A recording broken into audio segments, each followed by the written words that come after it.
Dave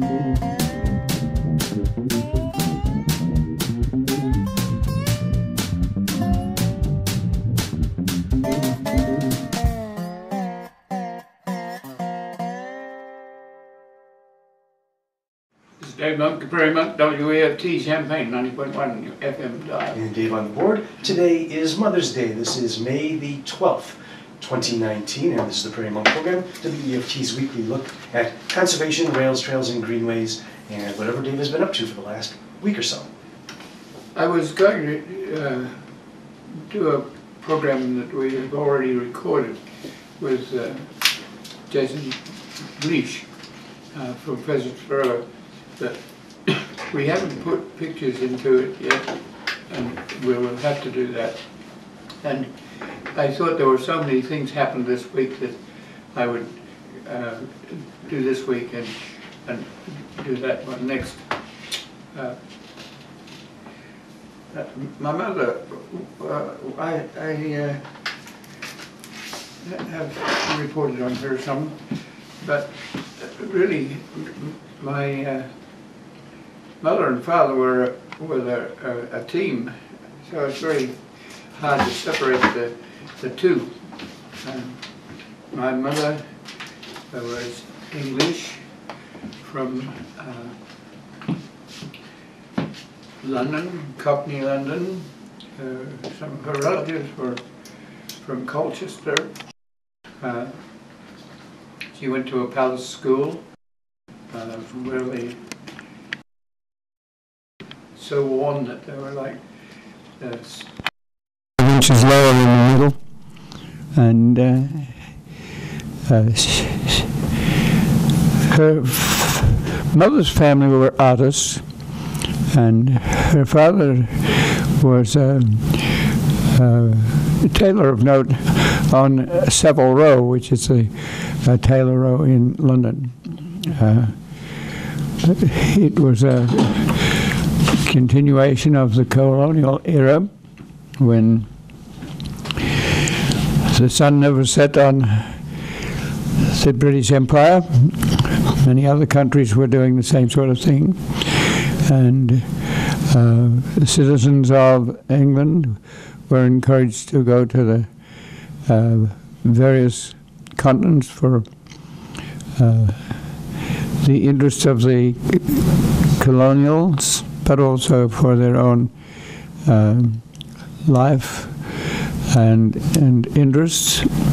And my grandfather decided to go to Australia, and they took a ship out of England, I think over the island and around in a circuitous route to avoid newly established German submarines in World War I. And they went around the Cape of Good Hope and eventually settled in Sydney. My grandfather was a tailor, and my mother studied. She was 13 and maturing, and she studied art then, since she was also a seamstress with my grandfather. She worked with a woman named Millie Thornborough, who owned a group of seamstresses, and her job was to sketch high-end fashions at the races and then convert them into a middle level fashion that was somewhat simplified. And mother had something like 13 seamstresses to work with, and she had to not only record the model, but to create the second level fashions.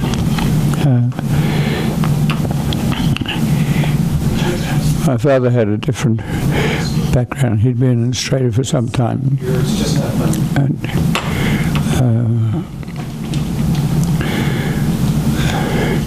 My father was a congregational pastor, and he met up with my mother there.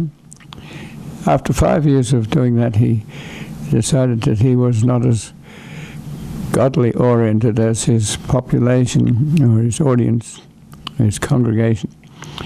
And so he left the church to go school teaching. And so my mother and father married, and he was assigned, Australians assigned as school teachers to a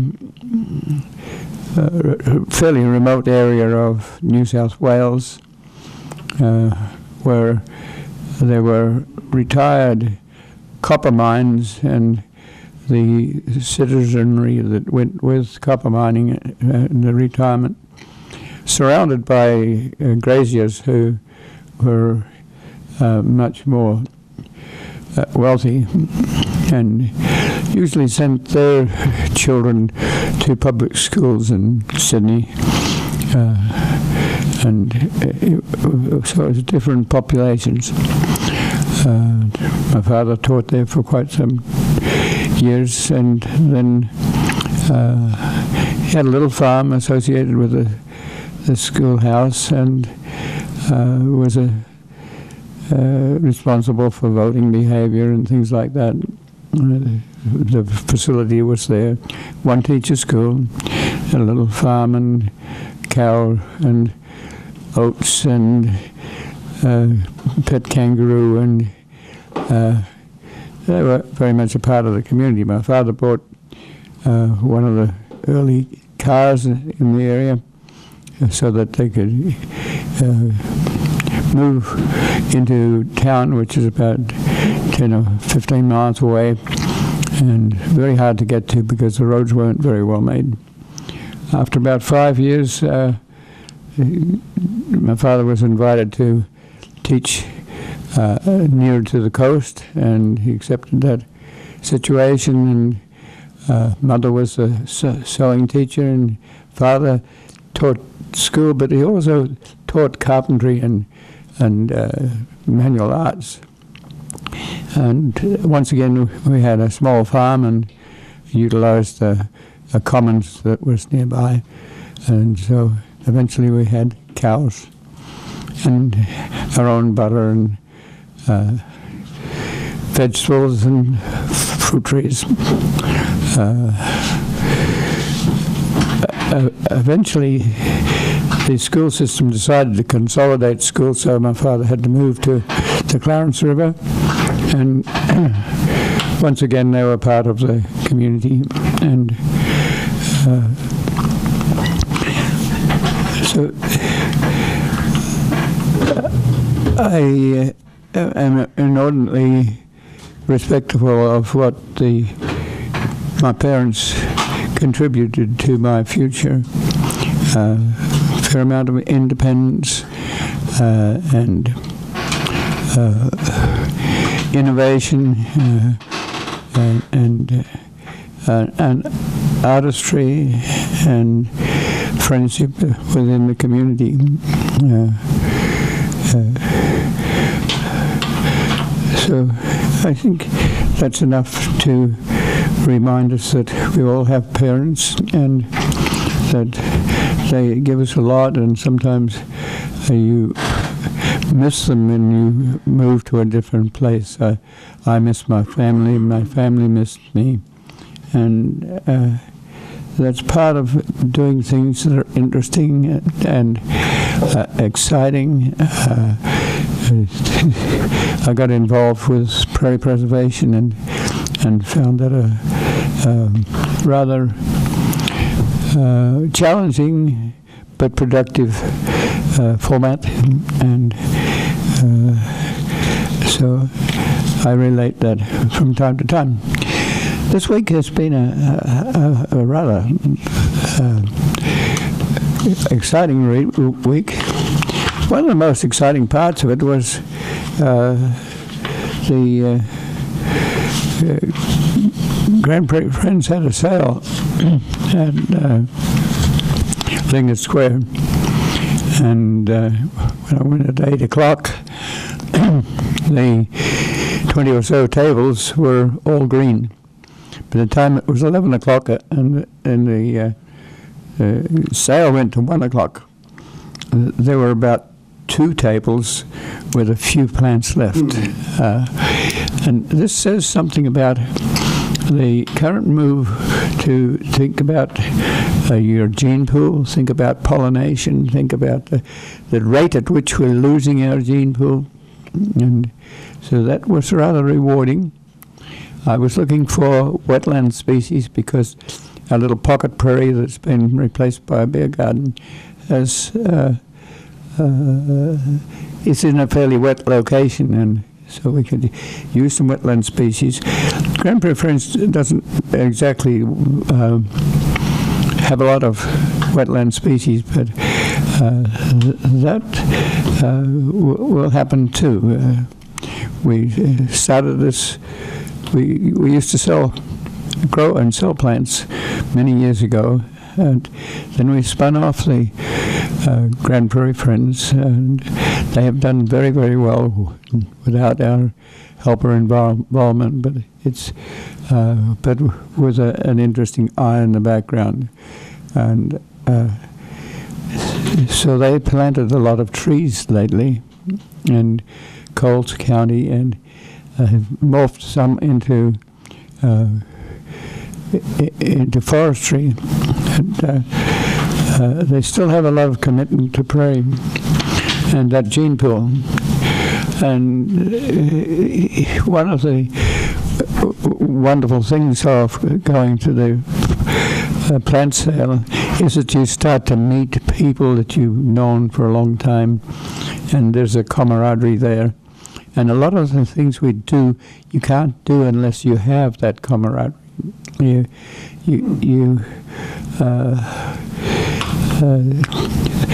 not only were the Grand Prairie Friends there, but bonsai people were there, the African violet people were there, and the Herb Society was there.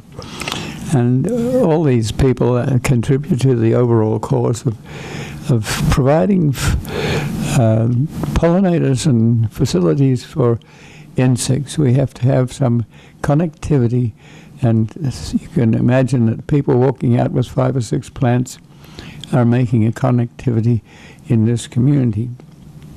Quick question.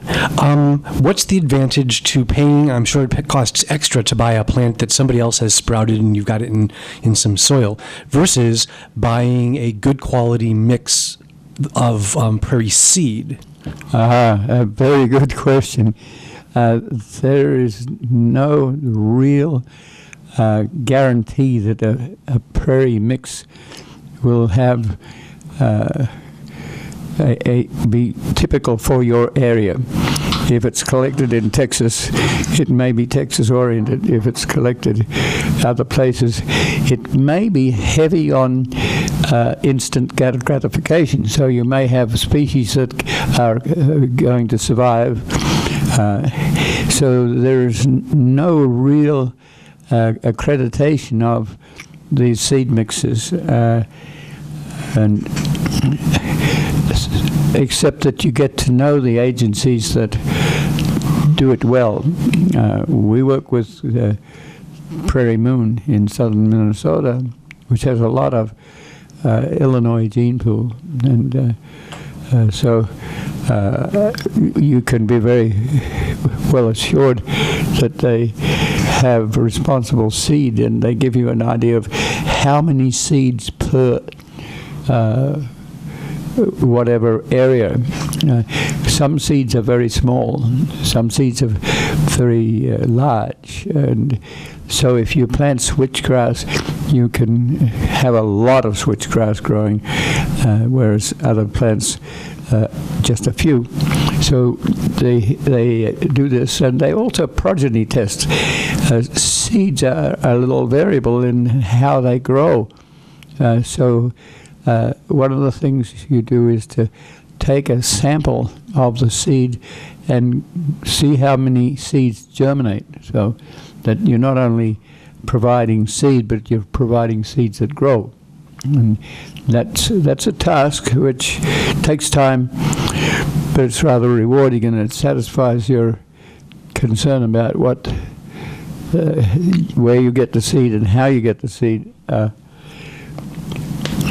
So what you're paying for when you pay all the extra to get these things from the plant societies and whatever is they may have spent years germinating these things and growing them to the point that you actually buy them. It's not like they just planted it last fall and here it is for you today. No, you can do that. You can plant fairly quickly and get the plants grow.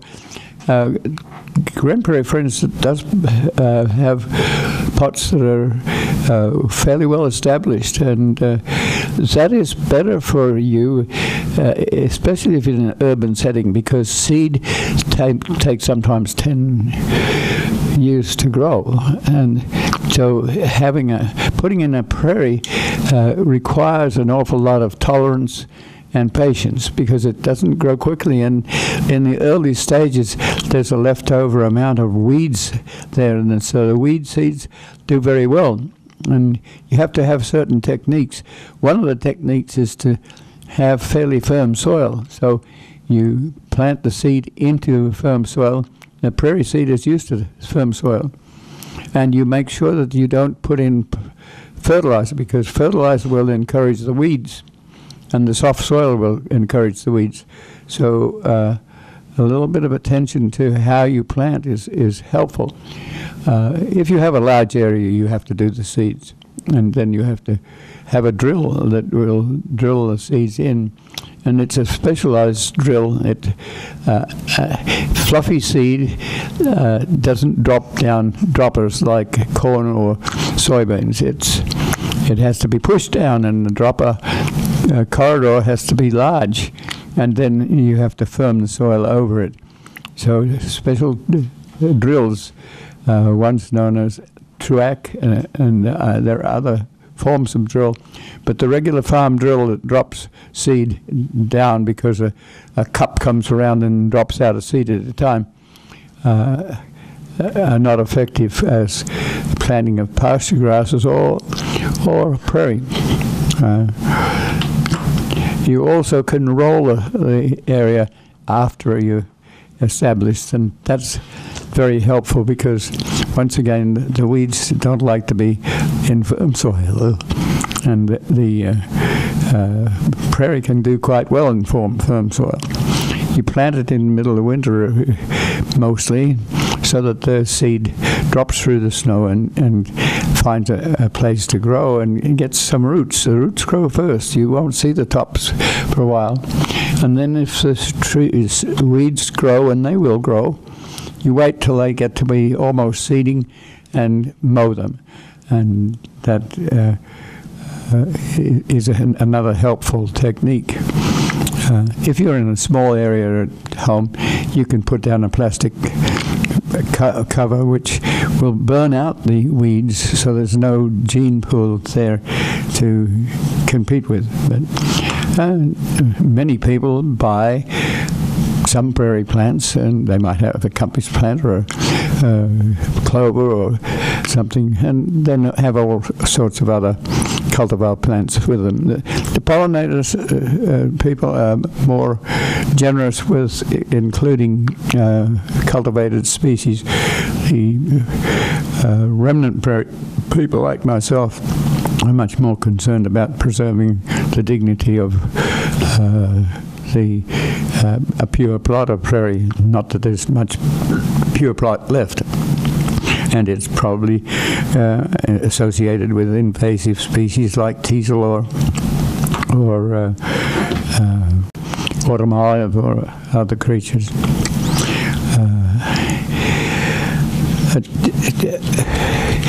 Some of those sorts of questions come up when you wander around, and so I enjoyed being there just for that reason.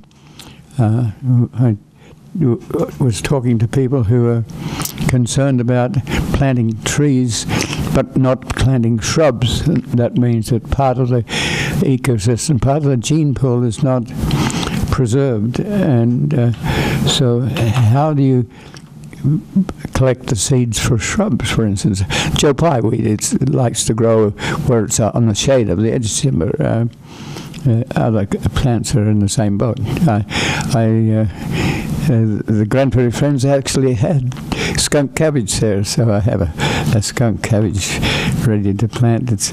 But some of these plants need the trees, and you can't have bellwort out in the middle of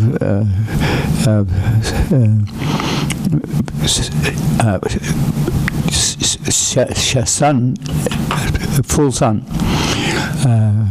So there's some plants that we can't buy for the Second Street dig because there's not a tree that shades, whereas in the Pocket Prairie we had trees that shade so we could get the understory herbs like Solomon seal and bloodroot and ginger.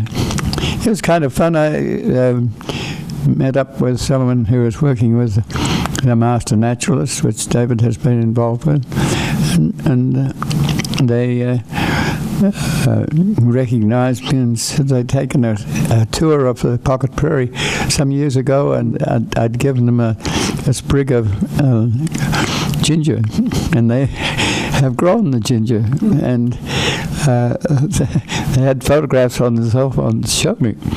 And so I had said that we'd lost our ginger and bloodroot and all those plants that need shade.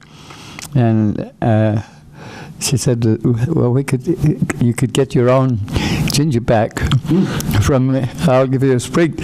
But her comment to her friend was that this event was what started her to get involved with natural history and get involved with master naturalists and other things. And so that sort of raises the confidence up, because you're never quite sure what you're doing will go anywhere or do anything. But I was meeting people who had me as a TA in botany in the 60s and wanted to say that they listened to West or listened to a Prairie Monk show regularly, and that again is helpful, because we don't have a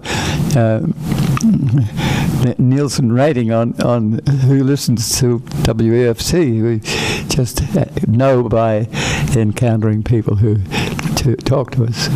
I talked to my electrician who was working with violets, indoor violets, and then I went to the bonsai booth, and there was a gentleman who comes from Strawn, which is north of Gibson City, and he had a very large ginkgo, which was bonsai'd, and he told me that this tree was a sprout from a tree that his grandmother had, and so it's part of the family, and we find this all the time. Just lately we've been watching two trees on the corner of Race and University, where there's going to be a fast food chain, or I'm not quite sure what it is, but those two trees have now gone. But people have taken the seedling trees and have them growing so that the tree will be around. Other people I just ran into were people who are concerned about the coal mining efforts in the southeast of Champaign County and the southwest of Vermilion County, where the mine has been approved in the last little while. Also with the fly ash that has been buried years ago, but is leaching into a clean water stream, and so we have that sort of discussion. We're also thinking of doing some more visual work with Urbana Public Television, and that has been working out, because we can't always get people to come on the weekend because they're so involved with other people at that time, whether they're naturalists or whether they're at church or doing other things. So to be able to have access to recording the program and then putting it on radio. And so we had some interesting conversations about the width of trails. I'm very much into the gene pool, and we're losing it. And at the international level, there's been a lot of concern. We're losing species at a tremendously rapid rate. And is that good for humans? Essentially, no. And it encourages climate change, which is not recognized in every circle. But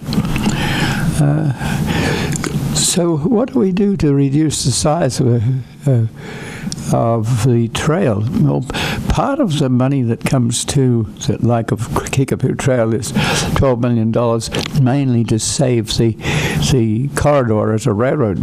So it's an interim trail use. But if you notice that the wide trail is not because of that federal money, but it's because of other federal money that wants to have wide trails. And it's also state money. So if we're down to 0.01% of our remnants around, what do we do to try and preserve the dignity of our genetics? Perhaps the horrible thought is that we might not be able to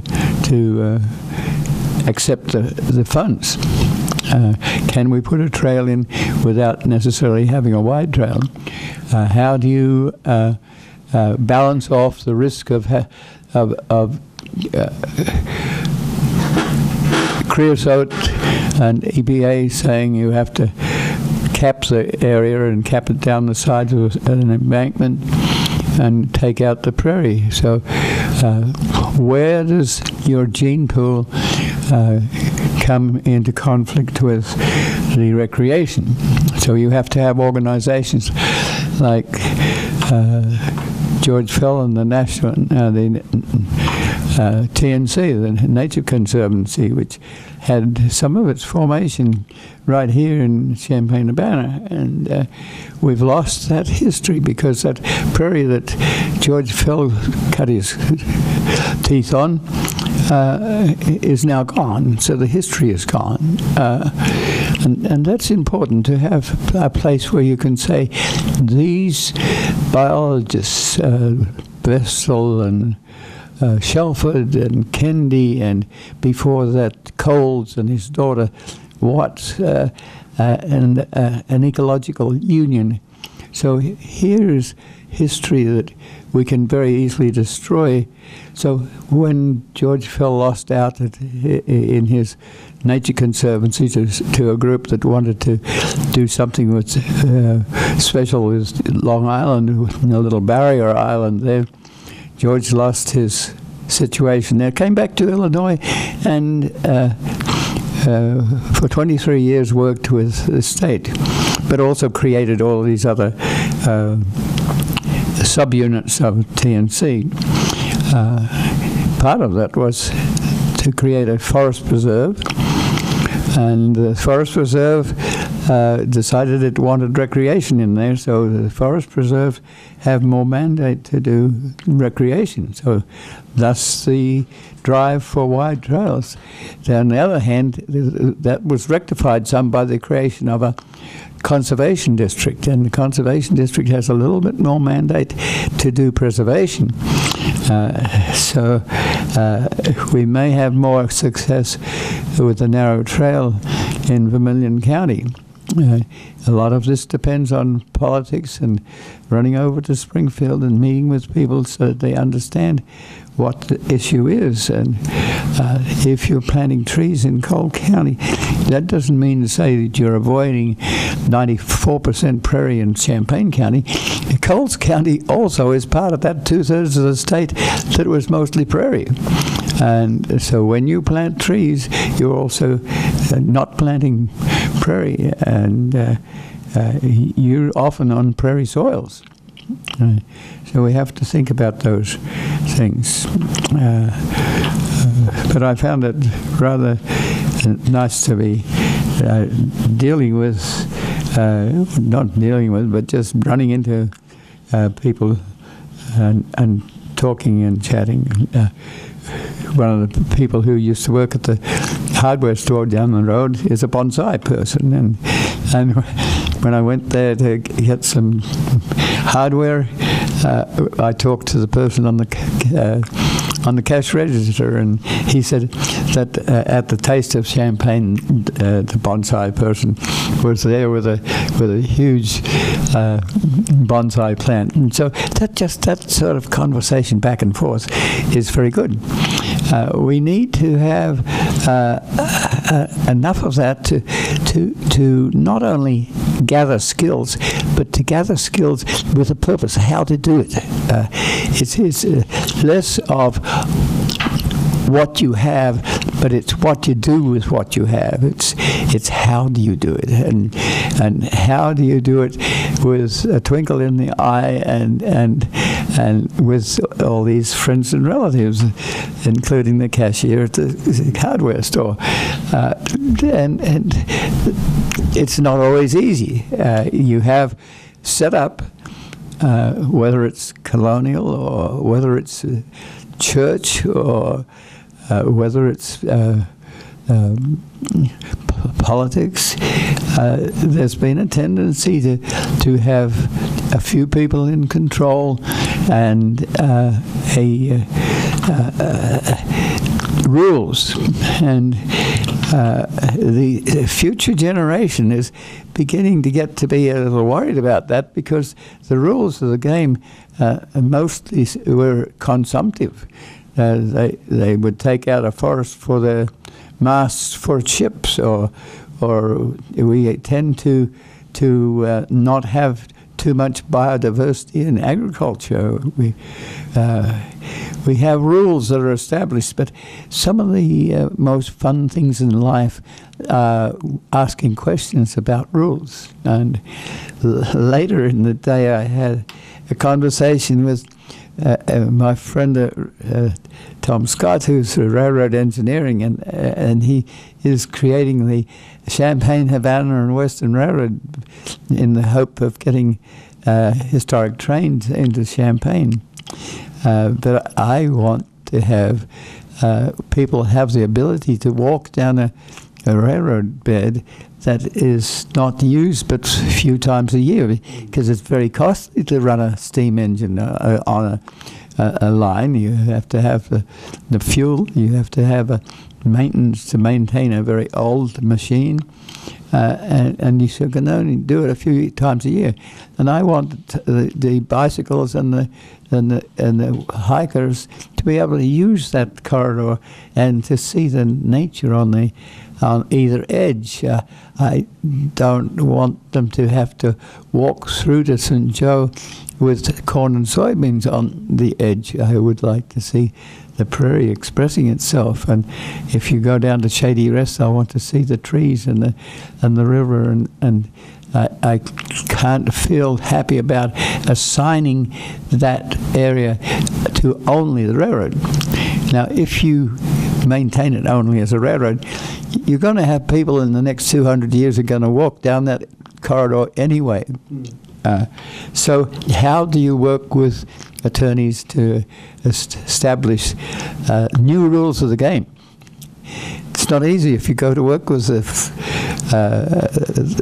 railroads and you want to burn a corridor, you're going to have to talk to 15 attorneys, and you probably aren't going to succeed. So young people who are out there at high school age asking questions about their future are also going to have many less resources than their great-grandparents or even their parents and grandparents. So we're looking on young people to express themselves, to have that ability to dream and go off in a direction. You have to still have some rules of the game. you probably need a mentor, someone who has some bright ideas, but is very willing to let the young folk take an interest, and and sometimes it's just brother and sister having an interest and then sharing it, and so I'm thinking of someone who's a electronics person, and his sister is following in the same vein, and there has been a mentorship of the parents there that is really rather wonderful. So we're looking at that. So anyway, I was writing notes because I don't remember all this, and it gets to be a little disjunct. Let me see about the time. It's 20 minutes. Lots of other things have been happening. In fact, we have recycling this week, electronic recycling. Then you have to think about all those people who create those new internet machinery and whatnot, and we're all responsible for having to recycle them. So on Saturday there will be a recycling, and I've been looking through some of our accumulated computer equipment, and actually Brett came in and had a look at some of it, and sometimes we have to think about recycling, reusing, and so Brett has a friend in Chicago who takes old Macs and puts them together. And so if you have a tower that you think might be useful, there are companies that reuse things. Sometimes we go back to original species because the species that we have may be too demanding, or it may be that you went out of wrinkly-bodied sheep because they got blowfly in the wrinkles, but there may be a reason for that. So there may be a study of the fibers that were there, and so we have to sometimes look back in order to go forward. And almost this becomes a spirituality. It becomes people who meet with each other, and whether they're in Urban Society or Bonsai or Grand Prairie Friends, it's a matter of spreading across a biodiversity. And thankfully in the last 20 years you have places like Beckman that have teams, groups. It's realized that you can't do Netscape or Plato or these things without you bringing together a lot of different people who have different ideas. Then you need to do enough in-house lectures or seminars or lab work to get your amount of knowledge together, and then you can take off. You can't just jump into these fields without some basic knowledge of the history. So mentors who give the history and inspire people to move in different directions that might be quite different from what the mentor is oriented to. We're looking for those sorts of people, and we're looking for more groups, and the universities are moving in that direction. That means that it's difficult to have a lot of people sitting around in a classroom. So if you go to the Natural History Building, they now have classrooms with large tables that 5 or 6 people can sit to, and connections to the internet, and the teacher is wandering around as a mobile mentor, but less as a dignity figure spouting information that has to be remembered in rote. So you're trying to get away from the rote. I was talking to Kevin Elliott, and I was asking, now we do brain research, and we're finding that people with ADA and other problems like that often have strong talents in other directions. So how can you take that sort of person and know them long enough, talk to them long enough to know what are their strengths?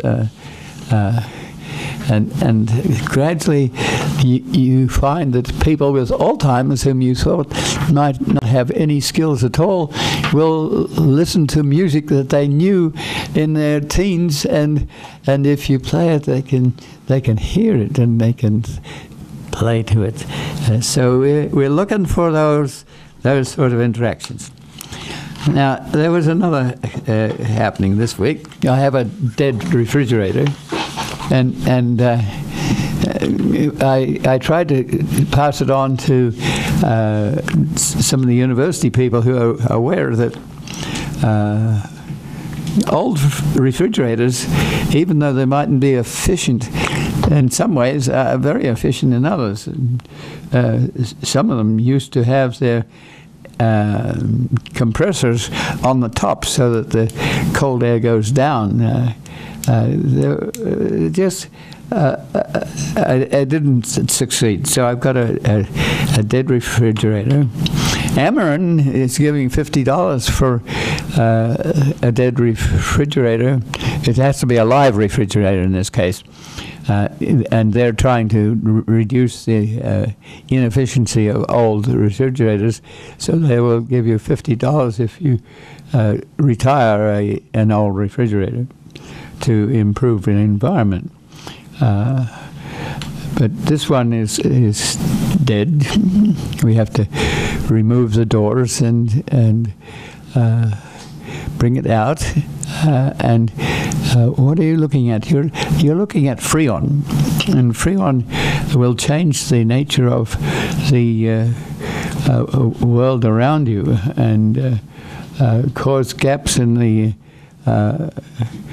environment above us. And so it's legitimate when you take a refrigerator to a junkyard that you have to pay for the removal of the Freon. Now, if the Freon has leaked out, then you have the chance of recycling without having to pay for Freon removal. That's a little sad in a way to know that the Freon is leaked. These days we have something different from Freon for the freezing part of the refrigerator. But you have to think about that. You have to think about whether your refrigerator actually works or not, and get it out into a sensible place.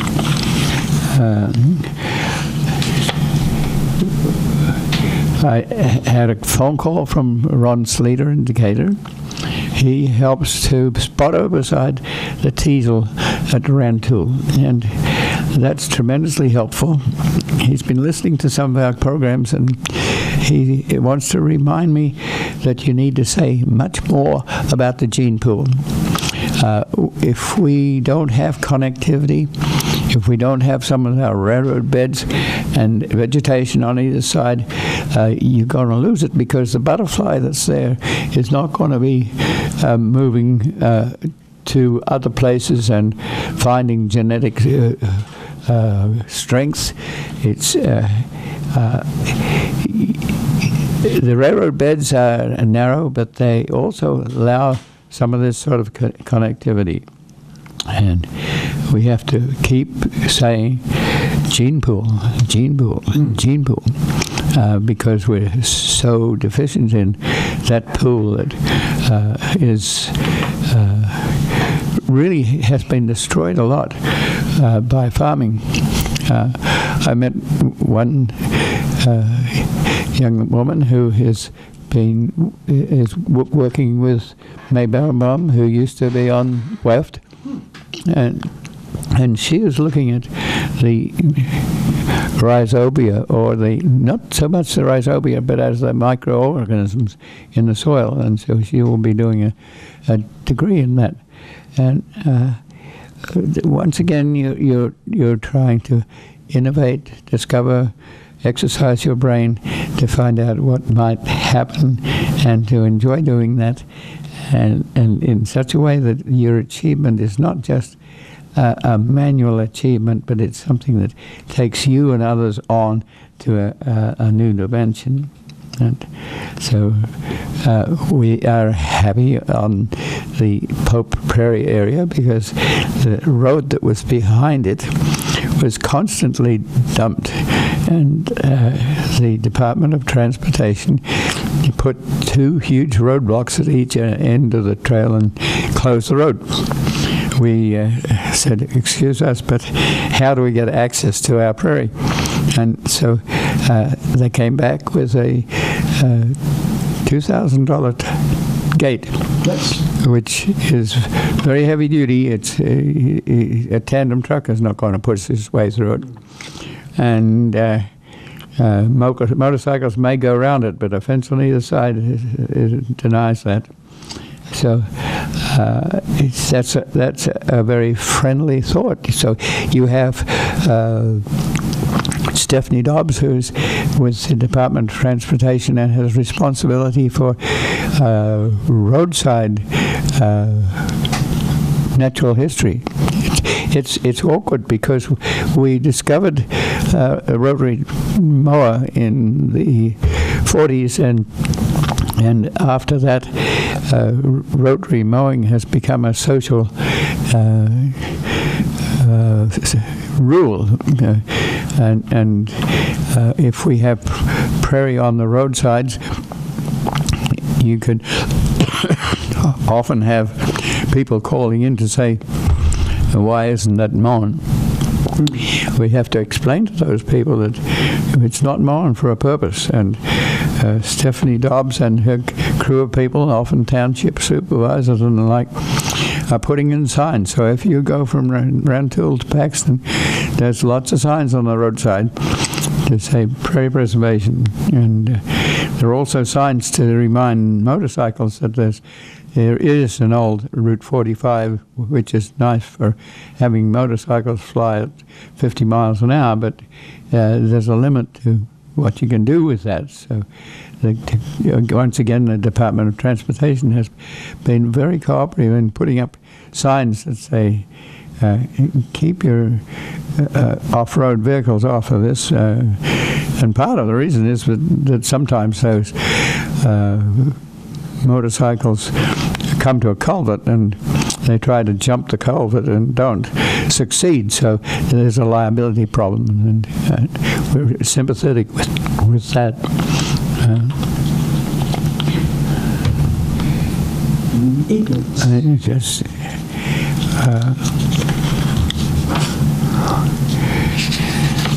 Just take a moment here to think. With only 8 minutes to go, I'll jump in and say you're tuned in to WEFT Champaign 90.1 FM, and this is the Prairie Monk program, WEFT's weekly look at conservation in natural areas, and again, whatever Dave has been doing.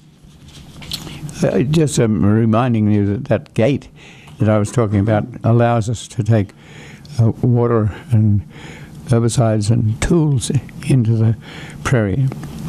I took the other day a video record of some of the areas that have been dumped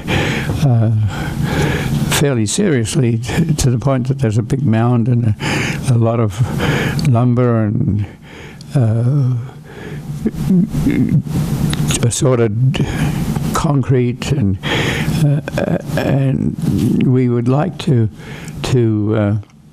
smooth that out some. We don't want to create a totally uniform landscape, but there are mounds there that need to be moved. So we've been talking to Joel McDonald, who's a landscaper, and we've been talking about getting a hi-ho in there and doing some smoothing out, and that also allows less the growth of invasive species in the nooks and crannies that we can't get to.